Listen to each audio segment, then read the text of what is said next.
Hi everyone, so today I thought I'd just sit in front of the camera and do a bit of talking, and as you would see from the title of this video, I'll be doing the YouTube beauty community tag that was created by Lisa Stevens. I've seen some people that I enjoy watching do this tag, and so I thought I'd do it as well because there are some really interesting questions in here, and it's been ages since I've done any kind of beauty tag. By the way, I'm using the Pat McGrath Sublime palette on my eyelid. I've really missed using this palette. I'm doing a Project 10 wears with my Viseart Grande Pro Volume 1 at the moment. So I haven't been reaching for this one because I also did the Metal Mattes palette, and before that I was using a whole bunch of other stuff.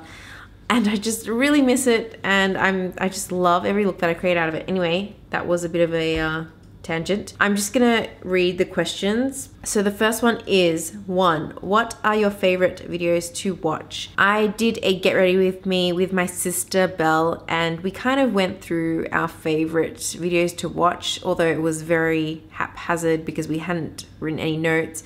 But from memory, my favorite videos are, I love tutorials. I know a lot of people don't really like watching tutorials anymore, but I feel like that's how I grow and how I learn in my makeup techniques. And I like watching people who give me inspiration and ideas on how I could challenge myself and, you know, push my boundaries, because I'm constantly learning and I'm constantly wanting to improve my own technique.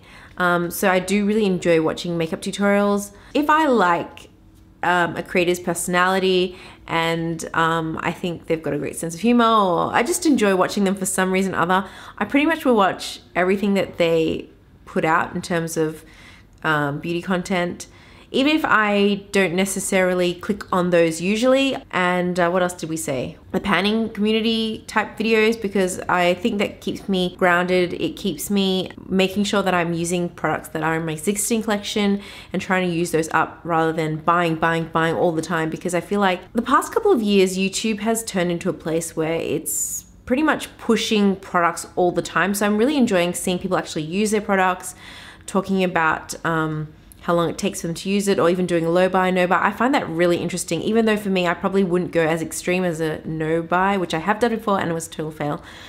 I do enjoy watching them because, like, again, I feel like it just makes me keep myself in check. I forgot to mention that I also do really enjoy watching original content or original series, like the kind that Liv Loves Her Makeup brings out. And I feel like that's why her channel has grown so much, because she talks about a lot of stuff that people don't really talk about.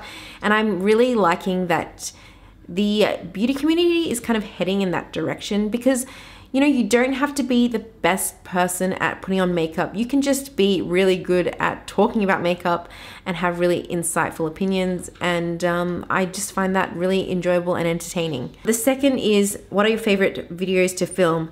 Now, I pretty much film the videos that I like to watch. I wouldn't film anything unless I enjoyed watching it myself. This year, I do want to make sure that I start working smarter, because I have such a limited amount of time and I don't have that much time to just sit down and talk. As much as I love to edit, I don't want to be spending hours and hours editing. So I definitely want to start filming videos that require less effort, but still enjoyable, hopefully, for you to watch, and fun for me to film. That's the main thing. 3, what are your least favorite videos to watch?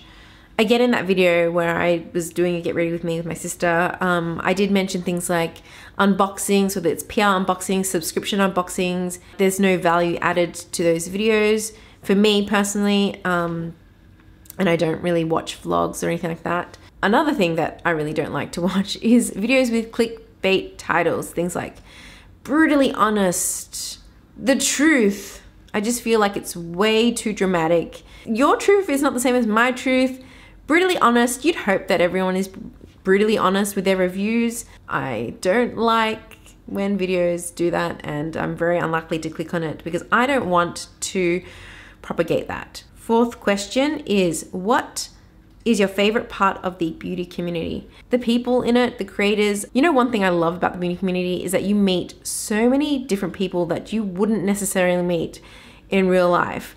And I watch a lot of people who are really different from me, from such different backgrounds. They live in different countries, they speak different languages, and I love that. I feel like it's great when you can talk to people who have differences of opinions and differences in experience, because that's what makes like a diverse community what it is. If you always listen and watch the people that have exactly the same feelings as you and exactly the same outlooks and exactly the same experiences, it just gets boring. And I enjoy the fact that there are people out there that have an interest in makeup and beauty and things like that, because in my real life, everyday life, there aren't that many people that I can talk to about beauty. There's my sister. My mum has a vague interest. I feel like I'm very rambly because I haven't written any notes or anything like that. This is like completely from the top of my head. Number 5 is, what is your least favorite part of the beauty community? I would say it's definitely the consumerism, the excessive consumerism,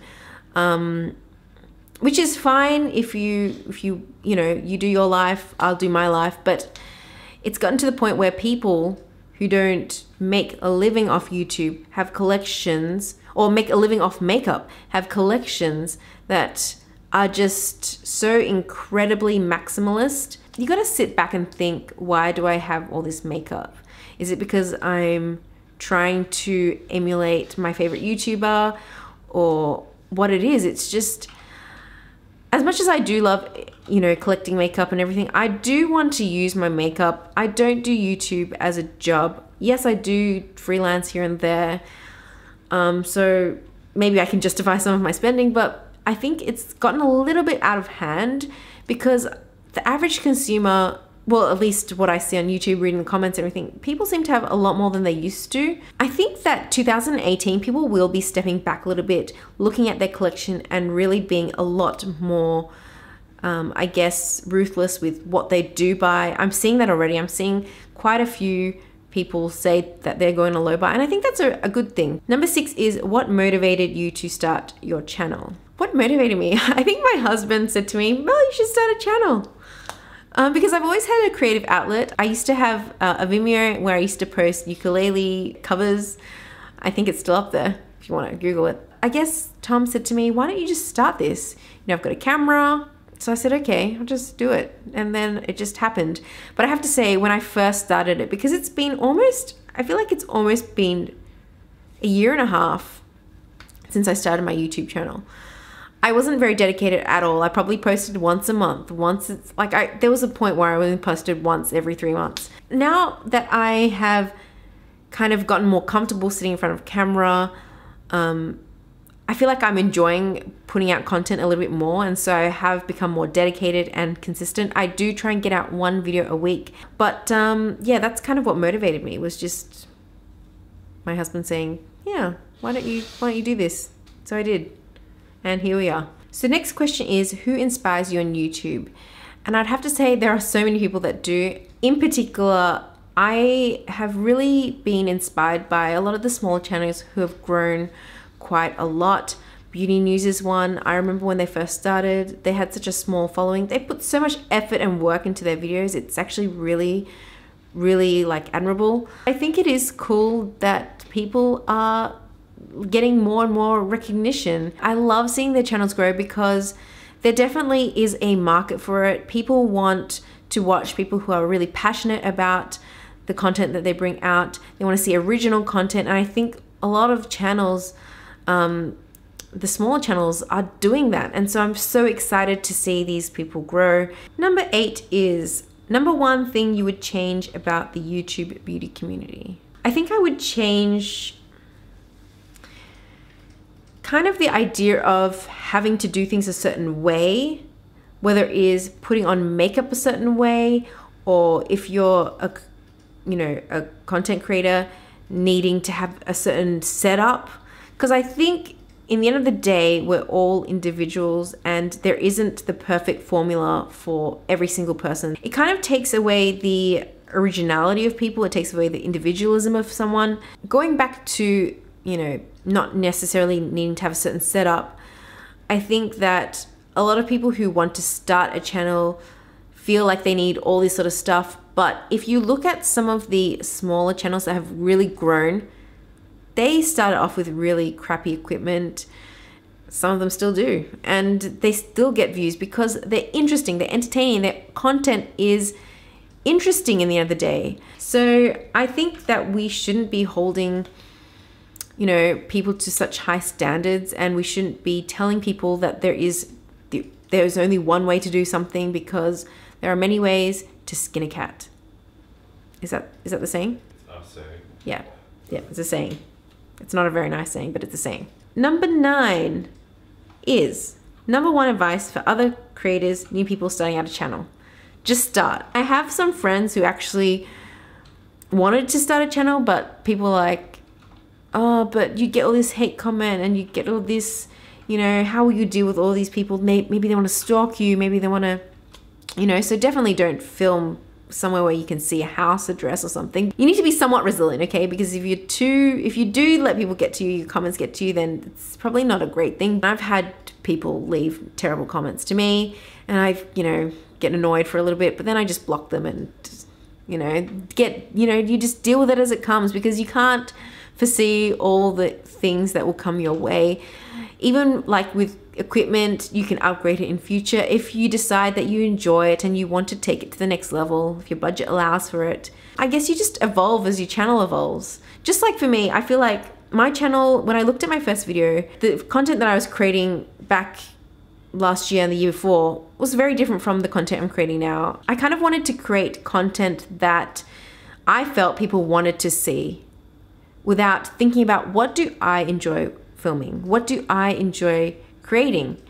I think that is a good point to start at, and then you can kind of find your niche and all that jazz. You just gotta allow yourself to enjoy the process. I guess that's what I want to say. Enjoy the process. That was a really long way around it, but enjoy the process, have fun, don't overthink it, just do it. Number 10, what do you love about YouTube as a whole?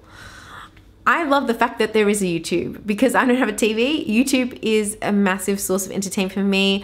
I think it's amazing that people have been able to create careers out of it. I think it's amazing that people can connect through it, talk through it, share their opinions, get ideas from other people. Above all, it's entertaining. That's what I love YouTube for. It's entertainment and just a bit of fun. So those are all the 10 questions. I hope you found that somewhat interesting. Let me know in the comments below if you've done this tag. I'd love to see it. I have watched quite a few, but there are still people I'd love to see watch it. So I'm going to tag a few people in the description bar below. If I didn't tag you, then still do it, because I still would like to watch it. Anyway, thanks for watching, and I will see you next time.